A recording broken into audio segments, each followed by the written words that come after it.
남의 힘을 탐하면 집이 기운다. 노파의 경고 이후 장독대가 무너지고 밤마다 괴이한 소리가 들려왔습니다. 하지만 며느리 연화는 머슴의 방망이를 탐했습니다.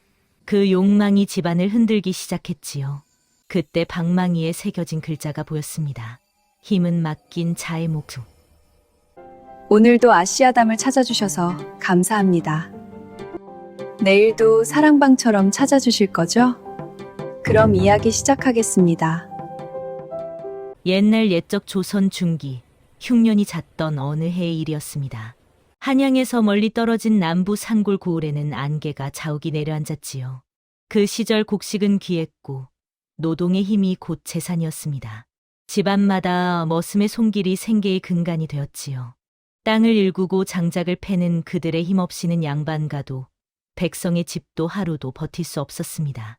그런 시절 한 중소 지주의 집안에는 고운 며느리와 말없는 머슴이 있었습니다. 두 사람 사이에는 보이지 않는 경계가 그어져 있었지요. 이 집안의 며느리 이름은 연하였습니다. 중소 지주의 맏며느리로 시집 온 지 3년째였지요.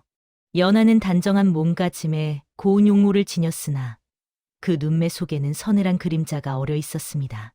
혼인 후 안채에서 보낸 3년은 적적하기만 했지요. 시어머니를 모시고 바느질을 하며 때로는 부엌을 돌보는 것이 일상의 전부였습니다. 연하의 내면에는 말로 표현할 수 없는 갈증이 자리하고 있었습니다. 무엇이 부족한지, 무엇을 원하는지조차 알 수 없는 공허함이었지요. 그저 매일 똑같이 흐르는 시간 속에서 연하는 점점 말라가고 있었습니다. 바깥채에는 돌쇠라는 이름의 머슴이 있었습니다. 나이는 30 남짓, 말수가 적고 성실하기로 소문난 장정이었지요. 돌쇠는 늘 손에서 장작방망이를 놓지 않았습니다. 새벽부터 저녁까지 나무를 패고 장작을 쪼개는 것이 그의 일이었지요. 그 방망이는 오래되어 손잡이가 반들반들 윤이 났고 묵직한 무게감이 느껴졌습니다. 주인과 며느리 사이 돌쇠는 보이지 않는 경계에 선 존재였습니다. 안채를 넘보지 않고 주어진 일만을 묵묵히 해내는 것이 그의 본분이었지요. 봄이 깊어갈 무렵 집안은 고요한 일상에 잠겨 있었습니다. 연하는 안채에서 바느질을 하고 돌쇠는 바깥에 장작방에서 나무를 팼습니다. 두 사람의 하루는 겹치지 않았지요. 아침 햇살이 마당을 비추고 저녁 노을이 처마를 물들이는 동안 각자의 자리에서 각자의 일을 할 뿐이었습니다. 하지만 때때로 연하는 문틈으로 장작방을 바라보곤 했습니다. 규칙적으로 들려오는 도끼 소리, 그리고 그 소리를 만들어내는 돌쇠의 모습이 묘하게 눈에 밟혔지요. 어느 날 연하는 장작방 문 앞에 놓인 방망이를 발견했습니다. 햇빛을 받아 반짝이는 그 방망이에는 오래된 금이 선명하게 배어 있었지요. 연하는 그것을 보며 이상한 끌림을 느꼈습니다. 어느 오후 연하는 장작방 앞을 지나가다 발걸음을 멈추었습니다. 돌쇠가 방망이를 들어 올리는 모습이 보였기 때문이었지요. 힘차게 내리쳐지는 방망이, 그리고 쪼개지는 나무의 소리. 연하는 그 광경을 유심히 바라보았습니다. 스스로도 이해할 수 없는 마음의 동요가 일었습니다. 단지 장작을 패는 평범한 광경일 뿐인데 왜 이리 눈을 뗄 수 없는지 알 수 없었지요. 돌쇠가 고개를 들어 연하와 눈이 마주쳤습니다. 잠깐의 정적이 흘렀고 연하는 황급히 고개를 돌렸습니다. 그날 밤 연하는 넘지 말아야 할 선의 그림자를 꿈속에서 보았습니다. 며칠 후 연하는 결심을 했습니다. 돌쇠야, 그 방망이를 안채 부엌 옆에 옮겨 두거라. 장작을 패려면 가까운 곳이 나을 것이다. 돌쇠는 당혹스러운 표정을 지었습니다. 대대로 장작방에 있던 방망이를 옮기라니 이해할 수 없는 명이었지요. 마님, 그러나 이 방망이는 내가 시키는 대로 하면 되느니라. 연하의 목소리는 단호했습니다. 돌쇠는 더 이상 말하지 못하고 고개를 숙였지요. 그날 저녁 방망이는 안채 부엌 옆으로 옮겨졌습니다. 연하는 창문 너머로 그것을 바라보며 알 수 없는 만족감을 느꼈습니다.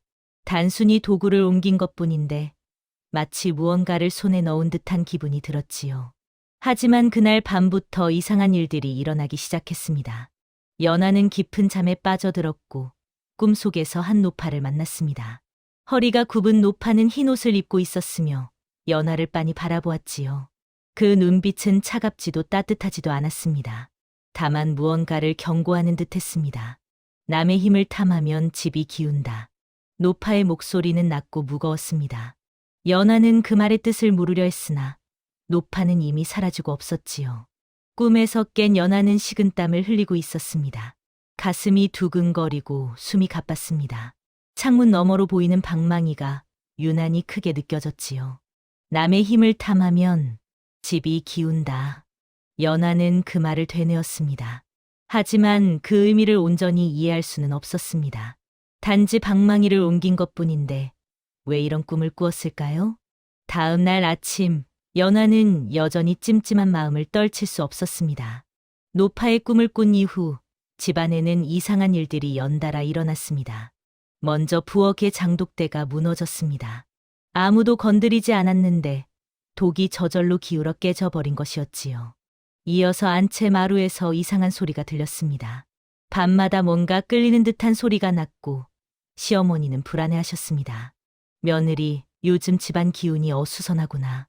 부적이라도 붙여야 하지 않겠느냐? 연하는 고개를 끄덕이며 무당을 불렀습니다. 무당은 집안을 둘러보더니 고개를 갸우뚱했지요. 이 집에 자리가 바뀐 물건이 있습니다. 제자리로 돌려놓지 않으면 애군이 계속될 것입니다. 연하는 가슴이 철렁했습니다. 방망이 때문일까요? 하지만 인정하고 싶지 않았습니다.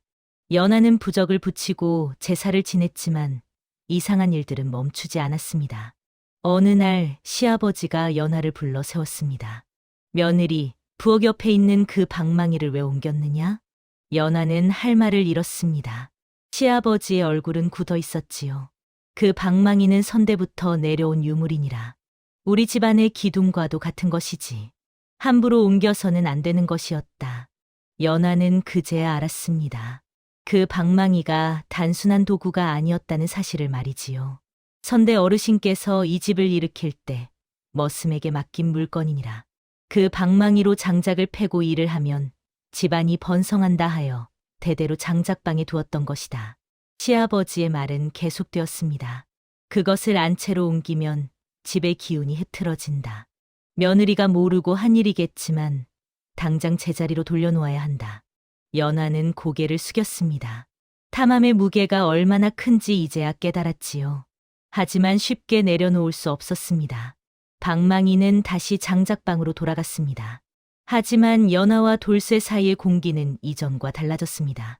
두 사람은 마주치면 어색하게 고개를 돌렸고 말을 건네는 일도 줄어들었지요.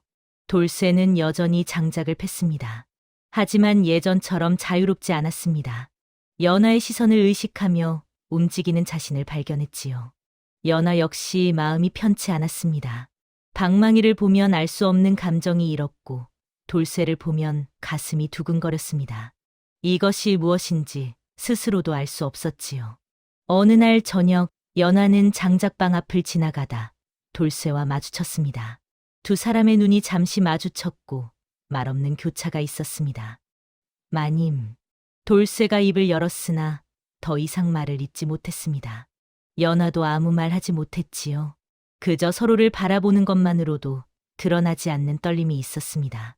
주인과 머슴, 넘을 수 없는 질서와 억누를 수 없는 욕망 사이에서 두 사람은 흔들리고 있었습니다. 마을에 소문이 돌기 시작했습니다. 지주댁 며느리가 머슴에게 눈독을 들인다더라. 방망이를 안채로 옮겼다가 다시 돌려놓았다지? 뭔가 수상하지 않은가? 소문은 순식간에 퍼졌고 시아버지의 귀에까지 들어갔습니다. 시아버지는 분노했지요. 돌쇠를 당장 내쫓아야 한다. 하지만 시어머니가 말렸습니다. 어르신, 아직 확실한 것은 없지 않습니까? 며느리도 돌쇠도 잘못한 일이 없습니다. 소문이 났다는 것 자체가 문제다. 집안의 체면이 말이 아니구나. 시아버지는 돌쇠를 불러 매질을 하려 했습니다. 연하는 그 광경을 보고 가슴이 찢어지는 것 같았지요. 내 잘못으로 죄 없는 사람이 벌을 받는구나. 연하는 깨달았습니다. 자신의 마음이 얼마나 위험한 것이었는지, 그리고 그 대가가 얼마나 큰지를 말이지요. 연하의 침묵이 시험받는 순간이었습니다. 진실을 말할 것인가, 아니면 계속 모른 척할 것인가? 그날 밤, 연하는 장작방으로 몰래 갔습니다. 달빛 아래 놓인 방망이를 자세히 들여다보았지요. 그리고 그 위에 새겨진 글자를 발견했습니다. 힘은 맡긴 자의 몫. 작은 글씨로 새겨진 금문이었습니다. 연하는 그 글자를 읽으며 온몸에 소름이 돋았지요. 맡긴 자의 몫. 그제야 모든 것이 이해되었습니다. 방망이는 소유하는 것이 아니라 맡기는 것이었습니다. 힘을 탐내는 것이 아니라 그 힘을 지닌 자를 신뢰하는 것이었지요. 선대 어르신은 머슴에게 방망이를 맡겼습니다. 그리고 머슴은 그 신뢰에 보답하며 집안을 일으켰던 것입니다. 하지만 연하는 그것을 탐했습니다. 소유하려 했고 통제하려 했지요. 탐함이 아니라 신뢰가 조건이었구나. 연하는 눈물을 흘렸습니다. 자신의 어리석음이 부끄러웠고 돌쇠에게 미안했습니다. 이제 무엇을 해야 할지 알 것 같았습니다. 다음 날 연하는 깊은 생각에 잠겼습니다. 소유하려는 마음이 파괴를 부른다. 이것이 노파가 말했던 진실이었습니다. 남의 힘을 탐하면 집이 기운다는 말은 신뢰를 깨뜨리면 모든 것이 무너진다는 뜻이었지요. 연하는 자신의 내면을 들여다보았습니다. 왜 방망이에 집착했을까요? 왜 돌쇠를 의식했을까요? 그것은 공허함 때문이었습니다. 안채의 적적함, 할 일 없는 일상, 그리고 존재의 의미를 찾지 못하는 불안감. 그 모든 것이 잘못된 욕망으로 이어졌던 것입니다. 내려놓아야 한다. 연하는 결심했습니다. 욕망을 내려놓고 제자리로 돌아가야 한다고 말이지요. 그것이 돌쇠를 위한 길이자 자신을 위한 길이기도 했습니다. 연하는 용기를 냈습니다. 공개적으로 선택할 준비가 되었지요. 이튿날 아침 시아버지가 다시 돌쇠를 불렀습니다. 오늘 당장 짐을 싸서 떠나거라. 더 이상 이 집에 둘 수 없다. 돌쇠는 아무 말 없이 고개를 숙였습니다. 그때 연하가 나섰습니다. 어르신, 잠깐만 기다려 주십시오. 모두의 시선이 연하에게 쏠렸습니다. 연하는 숨을 깊이 들이마시고 말했지요. 돌쇠는 아무 잘못이 없습니다. 모든 것은 제 탓입니다. 무슨 소리냐? 제가 방망이를 탐했습니다. 제 마음이 흔들렸고 그것이 소문을 만들었습니다. 하지만 돌쇠는 한 번도 선을 넘지 않았습니다. 연하의 목소리는 떨렸지만 단호했습니다. 이 집안의 번성은 돌쇠의 성실에서 비롯되었습니다. 선대 어르신께서 방망이를 맡긴 이유도 그 때문이었지요. 제가 어리석었습니다. 용서해 주십시오. 시아버지는 말문이 막혔습니다. 며느리가 이렇게까지 나설 줄은 몰랐지요. 집안 질서에 맞서는 용기, 그것은 예사롭지 않았습니다. 시아버지의 분노는 극에 달했습니다. 며느리, 지금 내가 무슨 말을 하는지 알기나 하느냐. 주인과 머슴 사이에 선을 흐리는 말을 함부로 해서는 안 된다. 어르신, 저는 선을 지키려 합니다. 진실을 말하는 것이 선을 지키는 일입니다. 입 다물거라. 시아버지의 호통에 안채가 떨렸습니다. 시어머니도 연하를 말리려 했지만 연하는 물러서지 않았습니다. 며느리, 그만두어라. 내가 이러면 오히려 더 곤란해진다. 아니옵니다. 저는 말해야 합니다. 연하는 무릎을 꿇었습니다. 그리고 시아버지를 똑바로 바라보았지요. 돌쇠를 내쫓으신다면 이 집안은 기울 것입니다. 방망이에 새겨진 글자를 보셨습니까? 힘은 맡긴 자의 몫이라 쓰여 있습니다. 우리는 돌쇠를 신뢰해야 합니다. 시아버지는 당황했습니다. 체면이 깎이고 권위가 흔들리는 기분이었지요. 연하의 위기는 계속되었습니다. 어르신, 모든 책임은 제가 지겠습니다. 연하의 목소리는 더욱 단호해졌습니다. 소문이 났다면 그것은 제 탓입니다. 하지만 돌쇠는 무고합니다. 그를 보호하는 것이 이 집안을 지키는 길입니다. 시아버지는 연하를 노려보았습니다. 하지만 연하는 피하지 않았지요. 며느리, 내가 이 집안의 질서를 깨뜨리고 있다는 것을 모르느냐? 질서를 깨뜨리는 것이 아니라 바로 세우는 것입니다. 연하의 대답에 시아버지는 말문이 막혔습니다. 며느리의 눈빛에는 흔들림이 없었지요. 그 용기가 오히려 시아버지를 주저하게 만들었습니다. 돌쇠는 연하를 바라보았습니다. 고개 숙인 그의 눈에 눈물이 맺혔지요. 마당에는 침묵이 흘렀습니다. 시아버지와 연하, 그리고 돌쇠. 세 사람의 시선이 엇갈렸지요. 바람이 불어와 나무숲을 흔들었고 처마의 풍경이 쟁그랑 소리를 냈습니다. 그렇다면 증명해 보거라. 시아버지가 입을 열었습니다. 내가 말한 것이 사실이라면 방망이를 마당에 놓아라. 그리고 돌쇠는 그것으로 장작을 패거라. 만약 선대의 뜻이 살아있다면 아무 탈 없이 일이 이루어질 것이다. 연하는 고개를 끄덕였습니다. 그리고 장작방으로 가서 방망이를 가져왔지요. 마당 한가운데 놓인 방망이는 햇빛을 받아 반짝였습니다. 돌쇠는 천천히 방망이를 집어들었습니다. 손에 익은 무게감이 느껴졌지요. 그는 장작을 앞에 두고 방망이를 들어 올렸습니다. 모두의 시선이 그에게 쏠렸습니다. 시아버지도, 시어머니도, 연하도 숨을 죽이고 지켜보았지요. 돌쇠는 방망이를 내리쳤습니다. 쾅! 장작이 깨끗하게 쪼개졌습니다. 그리고 또 한 번, 또 한 번. 규칙적으로 장작이 쪼개지는 소리가 마당에 울려 퍼졌습니다. 이상한 일이 벌어졌습니다. 장작이 쪼개질 때마다 주변의 공기가 맑아지는 것 같았습니다. 불안하던 마음이 가라앉고 흐트러졌던 기운이 다시 모이는 느낌이었지요. 시아버지는 그 광경을 보며 깨달았습니다. 연하의 말이 옳았다는 것을 말이지요. 그만하거라. 시아버지의 목소리는 부드러워졌습니다. 돌쇠는 방망이를 내려놓고 고개를 숙였지요. 돌쇠, 내 죄가 없음을 이제 알겠다. 계속 이 집에서 일하거라. 돌쇠는 눈물을 흘렸습니다. 연하도 안도의 한숨을 쉬었지요. 그날 저녁 시아버지는 가족들을 모아놓고 이야기를 시작했습니다. 선대 어르신께서 이 방망이를 머슴에게 맡긴 데에는 깊은 뜻이 있었느니라. 모두가 귀를 기울였습니다. 방망이는 힘의 상징이다. 하지만 그 힘은 소유하는 것이 아니라 맡기는 것이니라. 주인은 머슴을 신뢰하고 머슴은 그 신뢰에 보답한다. 그것이 바로 이 집안을 일으킨 비결이었지. 시아버지는 연하를 바라보았습니다. 며느리, 내가 오늘 한 일은 용기 있는 일이었다. 비록 처음에는 욕망에 흔들렸지만 결국 진실을 택했구나. 그것이 이 집안을 지킨 것이니라. 연하는 고개를 숙였습니다.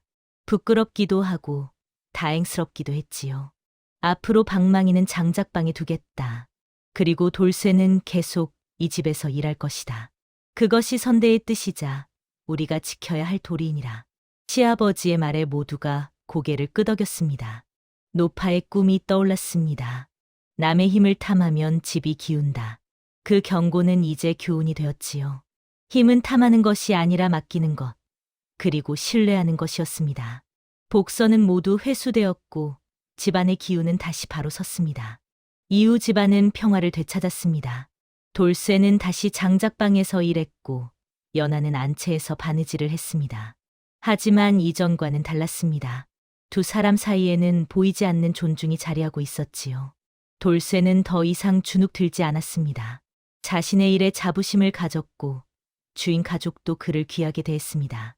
방망이를 맡긴 자로서의 지위가 존중받은 것이었지요. 연하는 욕망을 내려놓았습니다. 안채의 고요함을 받아들이고 자신의 자리에서 최선을 다했습니다. 더 이상 공허하지 않았지요. 진실을 택한 용기가 그녀에게 평안을 주었습니다.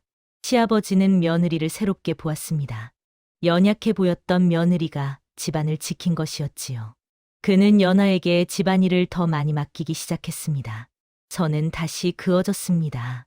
하지만 그 선은 억압이 아니라 존중의 선이었습니다. 주인과 머슴, 각자의 자리에서 서로를 신뢰하는 관계가 만들어졌지요. 세월이 흘렀습니다. 연하는 아들을 낳았고 집안은 더욱 번성했습니다. 돌쇠는 여전히 장작방에서 일했고 그의 아들도 함께 일을 배우기 시작했지요. 어느 가을날 저녁 연하는 마당에 서서 장작방을 바라보았습니다. 규칙적으로 들려오는 도끼 소리가 마음을 편안하게 해주었지요. 시어머니가 다가왔습니다. 며느리, 그때 일을 생각하느냐? 네, 어머님. 제 어리석음을 잊을 수가 없습니다.